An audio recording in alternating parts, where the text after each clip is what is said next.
Thursday, September the 21st, 2017, to you. And finally, I can write about the Rohingyas exodus. I have been putting it off for weeks, but at last I may refer to that tragic situation. Before anything, I apologize to Rohingya people for my delay. For today, I would like to draw my attention to one of the main characters in this story, Mrs. Aung Sang Suu Kyi, State Councillor of Myanmar and since relatively recently a controversial figure.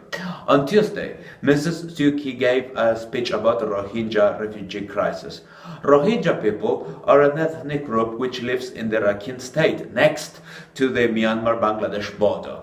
They are predominantly Muslims, and though many of them have only known life in Myanmar, are widely viewed as intruders across the border. More than 421,000 Rohingya have fled the country to Bangladesh since August the 25th, when some attacks by Muslim insurgents sparked a military response. In her speech, Mrs. Suu Kyi condemned human rights violation in Rakhine state, but remained silent on the army's role, to the dismay of Western diplomats and human rights activists. Personally, I would have liked a more assertive speech, but also I find Mrs. Suu Kyi's reaction very rational, perhaps too rational.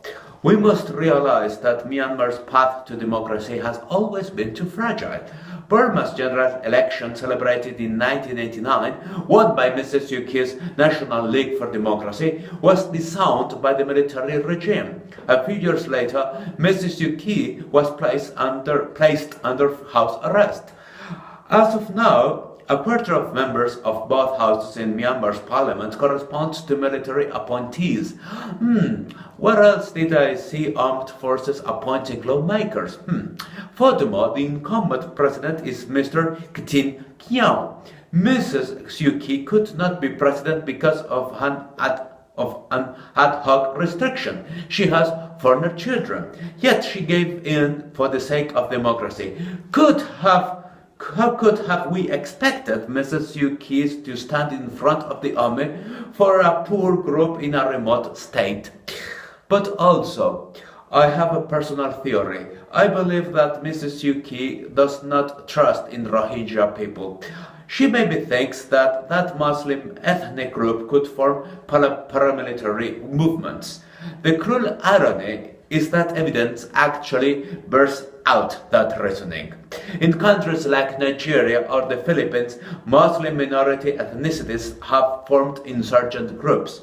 I do not mean that Mrs. Suu Kyi wants an ethnic cleansing, but still I believe that she would like to get rid of them, lest an eventual Rohingya group may give the army an excuse to truncate again Myanmar's democratic process. In short, we thought she was an angel. Well, Mrs. Suu Kyi turned out to be a politician. Should we be surprised?